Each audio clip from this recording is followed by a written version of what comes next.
Don't mistake this question for my greatest weakness. Costas' voice was low, almost pleading. Standing in the middle of the room, dressed in his evening gown, he was nervously tying the perfect knot in his tie. Arina didn't look back. She stood in front of the mirror, slowly and precisely outlining her lips with wine red, as if a surgeon would not allow himself to make mistakes. The burgundy silk of the dress glided over her silhouette, accentuating every line of her body, leaving nothing to the imagination, yet at the same time radiating seriousness and elegance.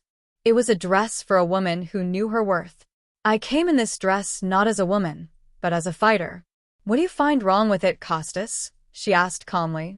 That cold tone, so calm, bordering on indifference, unnerved her more than any outburst of anger. He was used to their arguments, the fights that always ended in reconciliation, but that cold calm was different, strange, and dangerous. You know what mother is like, Perry stammered, searching for a word that wouldn't sound reproachful. She might find it too darned.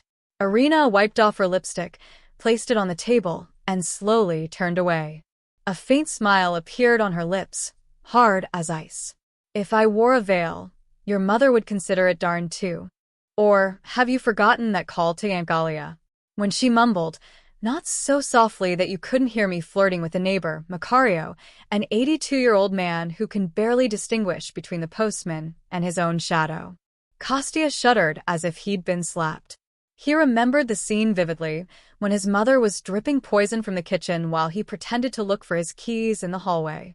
And then, at night, he'd repeatedly tell Arina that she should stay on top of it all. Arina, please don't start. It's his birthday today, 55 years old. Let's spend the evening quietly. Do it for me. Don't worry about it. Don't worry about it. It had been the same refrain for the past 2 years. Don't worry about when her mother-in-law publicly questioned her cooking skills. Don't worry about when, on their anniversary, she gave her a book titled, How to Keep Your Husband at Home. Don't worry about the sidelong glances, the malicious comments, the lies that Jean Arkadevna had happily spread throughout the family. And Flor remained silent, swallowed, endured it, out of spite, but something had broken.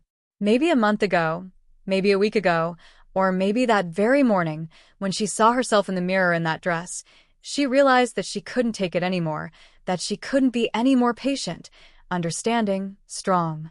The cup of patience hadn't just been filled, its contents had frozen. It had turned into a sharp knife of ice. Okay, darling, she said with a sudden, unexpected sweetness. Kostya breathed a sigh of relief. I won't pay attention to anything. I'll be kind and polite. I'll smile at your aunts, who think I'm a scoundrel. I'll kiss your mother and wish her a long life. She came up to him, running a finger over the lapel of his jacket, pretending to smooth out an invisible crease. Kostya wanted to hug her, but his body was stiff like a stretched string. Thank you, dear, he said softly. I knew you'd understand. Arina looked up. There was no warmth or tenderness in her eyes. I'll just make a toast of absolute calculation, she said with a slight sarcasm. To family, to honesty and loyalty. I'm sure your mother will like it. She took her small purse from the dressing table. The air was filled with the strong scent of her perfume. Kostya smiled, unaware of the edge hidden in her words, as if they had finally reached an agreement. He didn't know that Arina had come to this birthday party not to surrender, but to face her own punishment. And she wasn't prepared to suffer. The dining room of the restaurant chosen by Jean Arkadevna was filled with gold trim and heavy, stale pretenses. The air was filled with a greasy smell of perfume mixed with hairspray and expensive dishes, as if suffocating like someone else's breath. Relatives, many of whom he had met barely 2 or 3 times, walked past, carrying bouquets and fake smiles, showering the honoree with congratulations. Kostya proudly introduced his mother as if this party were his own triumph. Arina played the role of decoration, beautiful, calm, perfectly straight, responding to smiles with equal practice, enduring curious glances and poisonous whispers. Aunt Galia looked at her with disdain.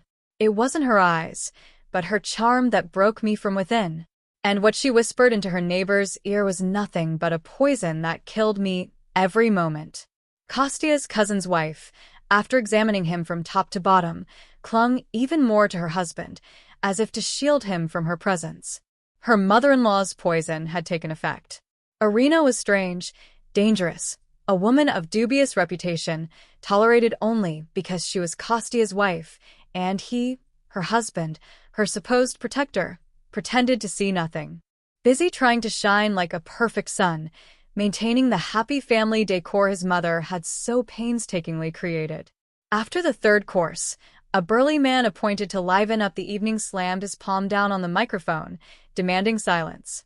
And now, dear friends, it's the turn of our evening star, our incomparable, our healthy Queen Arkadibna. The hall erupted in applause. Sana Arkadibna stood at the head of the table in her dazzling champagne-colored dress. She truly looked like a queen. She looked at the guests with pride and command, pausing for a moment over the flower. My dear ones, my dear ones. Her deep, velvety voice was made for speeches. Seeing her fills my heart with joy. What is family?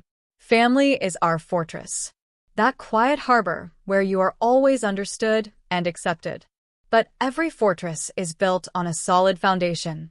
Honesty, loyalty, purity of thoughts. She paused, letting her words sink into those present. Under the table, Kosti pressed her flower-caked hand. She thought it was a gesture of support. She didn't understand that it was the pressure of a jailer demanding silence. The pillars of every family are its women, Sana Arkadibna said, her voice now stern. In my opinion, the future of our dynasty depends on their honesty and integrity. I'm glad that all of us in our family share these values. I raise my glass to true and unbreakable family unity, loyalty, and honor. The applause was heard again, albeit weak. Several women lowered their eyes, then cleared their throats uncomfortably. The toast seemed very direct, like a public rebuke, albeit without name-calling. Kosti breathed a sigh of relief and smiled at Arina. See? Everything is fine. But the ceremony's host, agitated, didn't intend to stop. Wonderful words. And now let's listen to our honoree's daughter-in-law. Arina, please. Kosti's face immediately tensed. All eyes were fixed on the dough, eager, mocking, expectant. She stood calmly and gracefully, took her glass of wine, and gave a quiet, almost gentle smile. The smile of someone pressing a red button. Dear Sana Arkadibna, Arina began. Her clear, firm voice immediately silenced the murmuring in the room. Standing next to her, Kosti felt a little relieved at the respectful tone. Filled with gratitude, he gave her a knowing look. She did as she asked. She was more discerning. Arina held the glass not like delicate crystal, but like the hilt of a sword. Her eyes remained fixed on her mother-in-law's face. I want to thank you from the bottom of my heart. Thank you for your tireless care, for caring for the reputation of our family, especially mine. It's rare to find someone who devotes so much time and effort to the life of their daughter-in-law. The room was filled with panic. Relatives looked at each other, unsure whether it was sarcasm or sincerity. Saint Arkadibna's smile deepened. She sensed a trap, though she hadn't yet understood it. Kosti, too, was stunned with worry, a wrinkle on his forehead. You just talked about honesty and loyalty, Arina added, her voice now stern. And I can't help but agree. These are the most important things. They're the foundations without which every family is nothing more than a house of cards. They crumble with the slightest sunshine of honesty, the very honesty you love to talk about so much. Behind me, an icy silence fell over the room. The waiter stood motionless, carrying his tray. The background music stopped. In that dense emptiness, the flower-like words echoed with deafening clarity. She turned to her mother-in-law, her sweet smile turning into a fierce expression. Since you're so sure I'm a worthless woman, why don't you tell everyone you've ever spent time with that you've given birth to a son? Because one night, drunk, you confessed to me that he wasn't your husband's son. Time stopped. The glow on Saint Arkadibna's face vanished, turning from purple to gray. She opened her mouth with a silent scream and clasped her hand to her chest, as if trying to stop something from escaping. Kosti was terrified. He looked at Arina as if seeing her for the first time. His face was a mask of fear and panic. Saint Arkadivna's husband, always a discreet man in his wife's shadow, slowly turned his head first to her, then to Kosti, and a belated and strange understanding flashed in his eyes that instantly aged him 20 years. Without taking her eyes off her mother-in-law, Arina took a sip of wine and placed the empty glass on the tablecloth. The loud click of the glass was the only sound in the room. "Not like you," she said icy calmly. "I am faithful to my husband." Then the prey was served. Sana Arkadyevna let out a shrill scream, pushed her chair aside, and threw herself into the flour, trying to reach across the table. Her face, contorted with rage, had already become a terrifying mask. She wasn't screaming, but rather sobbing, grabbing her daughter-in-law's face or hair, but her husband and Kosti's cousin somehow restrained her, barely holding her in place as she thrashed about like a wild animal. The party was over, and Kosti, finally recovering from his stupor, grabbed the flour doll with an iron fist. His fingers tightened around it like steel tongs. "Let's get out of here," he whispered angrily, without looking at her, dragging her outward through the frightened crowd, through the ruins of someone else's party and the debris of his own life. The way home was short, but it seemed endless. Kostya drove, his knuckles white, clutching the steering wheel as if his very existence depended on it. He couldn't take his eyes off the gray ribbon of asphalt sliding beneath the wheels, even though it was clear he couldn't see the road or the cars moving alongside him.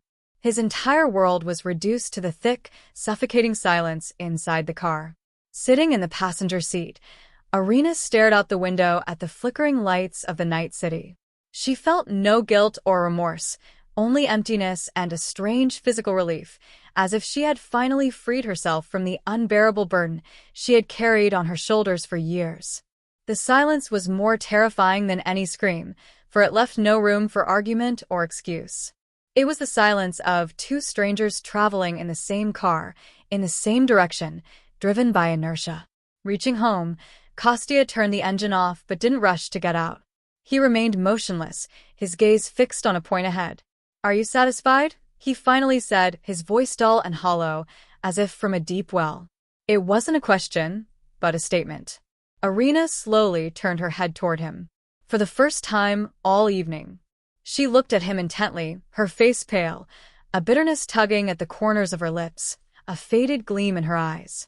There was no anger on her face, just a terrible weariness. "You shouldn't ask me that question, Kostya," she replied coldly, "but your mother." And to myself, to my mother, no. It wasn't a laugh, but a poisonous scowl that pierced my very soul. "You ruined her, humiliated her in front of the whole family, dragged her, me, and my father through the mud. You ruined everything, just to prove you were right." Then he turned to her, and in her eyes he saw what he feared most. Hatred. Not a momentary outburst, but a certain brokenness, a complete distance. He didn't care whether what she said was true or the pain his own mother had caused him over the years. All she cared about was the facade, the perfect image she'd ruthlessly shattered. "I didn't burn anything, Kostya," she replied in a firm, cold voice. "I simply turned on the light in a room where everyone had learned to live in darkness.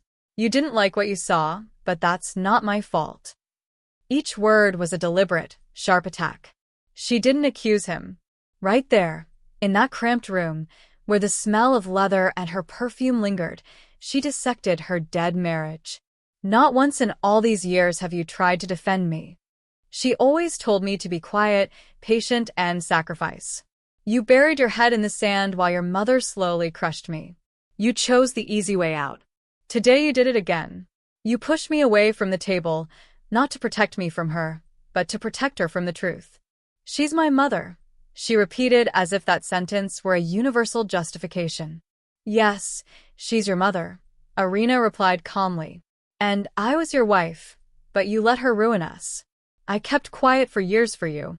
Today I spoke up for myself." He looked at her intently, as if searching her face for a shadow of the woman he'd once married. But he found none. That woman was dead, defeated by humiliation, consumed by silence and her cowardly indifference. "I won't be your husband anymore," he finally said, and his words hung in the air, unwavering like a condemnation. "After what you did to publicly humiliate my mother, I can't live with you anymore." Arina didn't budge. She'd expected it. In fact, she'd driven him to this decision herself. "And I'm not asking you to do that," she whispered. "Relax, I'm not going to argue with you." She opened the car door.